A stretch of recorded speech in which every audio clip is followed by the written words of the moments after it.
Terchelera está mala, ay, ay, ay, ay, ay, ay, ay.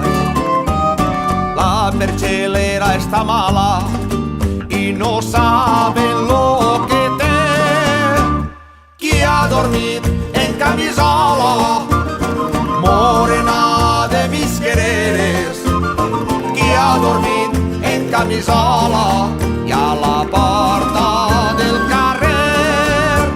La perchelera está mala y no sabe lo que ay, ay, ay, ay, ay, ay, ay. Ay, ay, ay, ay, ay, ay, ay.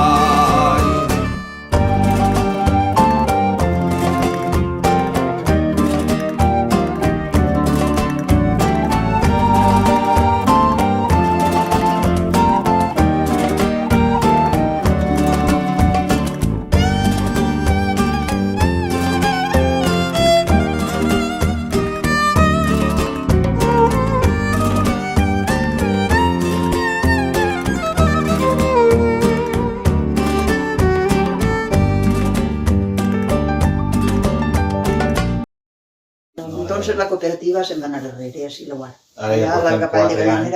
Ja porten 4 anys. Sí. Que no se'n fan tampoc. No es fan cireres. I ara pel canvi climàtic, enguany hi havia una florida preciosa i jo allà vaig fer fotos xulíssimes per allà a la caseta, que són cirers jovens que ara estarien en plena producció i encara no s'han collit. I enguany que es veien aquestes flors tan bonicos, perquè l'any passat la florida ja no va anar tan bé, però va haver massa humitat també en primavera, però ara enguany, preciosos, preciosos, i jo ja m'ho imaginava, perquè portem 4 anys així. I les flors, ara el canvi climàtic, què fa? Que un dia tens massa calor, 2 dies, 3 dies, després un dia fa fred, també 2 o 3, i això no pot, aquests canvis, no ens accepta la cirera. No pot la cirera anar avant. Es sequen les flors, que si mireu un cirer, es veuen les flors seques per cirer o en terra, i salven 4 cireretes, una sí, l'altra allà.